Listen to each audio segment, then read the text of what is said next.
1 cup கடலைப்பருப்பு எடுத்திருக்கேன். 1 cup வந்து பொடிச்ச வெல்லம் எடுத்திருக்கேன். நீங்கள் இதுக்கு பதிலாக நாட்டு சர்க்கரை கூட எடுத்துக்கலாம். 1 கப்பு வந்து இட்லி மாவு எடுத்திருக்கேன். மேல் மாவுக்கு வந்து இட்லி மாவு எடுத்திருக்கேன். கொஞ்சம் வந்து ஏலக்காய் தூள் எடுத்திருக்கேன். தேங்காய் இருக்கு இல்லைங்களா, காஞ்ச தேங்காய் இருக்கும், கொப்பரை தேங்காய், அதுலேருந்து ஒரு அரை முடி தேங்காய் வந்து எடுத்து நல்லா மிக்ஸி ஜாரில் போட்டு பொடிச்சு வச்சுருக்கேன். நீங்கள் இல்லைன்னா ஃப்ரெஷ் தேங்காய் கூட நீங்கள் எடுத்துக்கலாம். நெய்யில் வறுத்து நம்ம யூஸ் பண்ணிக்கலாம். கடலைப்பருப்பு பாருங்கள் நல்லா வெந்துருச்சு. தண்ணியை வடிச்சிட்டு நம்ம வந்து நல்ல சாஃப்டாக வந்துருக்கு பாருங்கள். இதை வந்து மசிச்சு விட்டுறலாம். நம்ம இருக்கட்டும். நல்லா கரைச்சி எடுத்துட்டேன் பாருங்கள். இது அப்படியே ஒரு ஓரமாக இருக்கட்டும். தேங்காய் நல்லா வறுத்துட்டேன் பாருங்கள், செவக்க வறுத்துட்டேன். இப்போ இதில் வந்து நம்ம கரைச்சி வச்சுருக்க வெள்ளத்தை சேர்த்துடலாம்.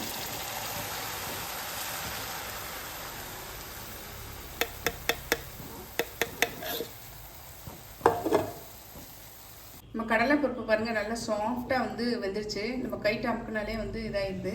நம்ம இப்போ வந்து இதை கரண்டி வச்சே நம்ம வந்து நல்லா வந்து அமுக்கி ஒன்றா சேர்த்துடலாம்.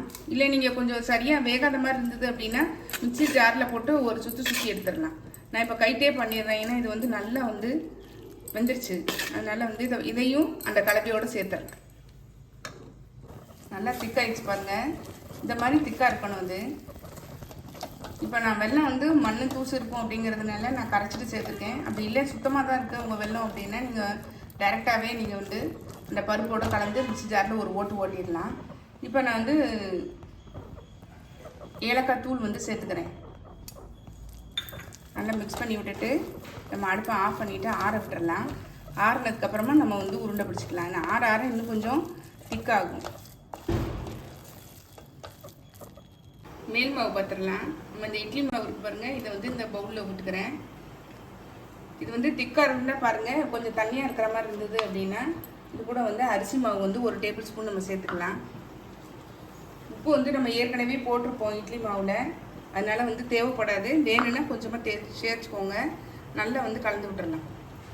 இந்த மாவு உருண்டைகளை இந்த மாவுக்குள்ளே இட்லி மாவு இருக்குது பார்த்தீங்களா, அதுக்குள்ளே டிப் பண்ணி நம்ம இப்படியே வந்து எண்ணெயில் போட்டுற வேண்டியதுதான்.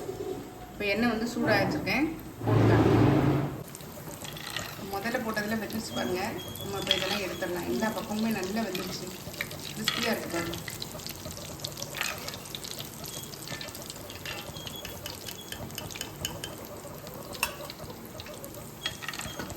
இது மாதிரி எல்லாத்தையும் திருப்பி விட்டு எல்லா பக்கமும் வந்து நல்லா வேக விட்டு நம்ம எடுத்துடலாம். இந்த மாதிரி செய்யும்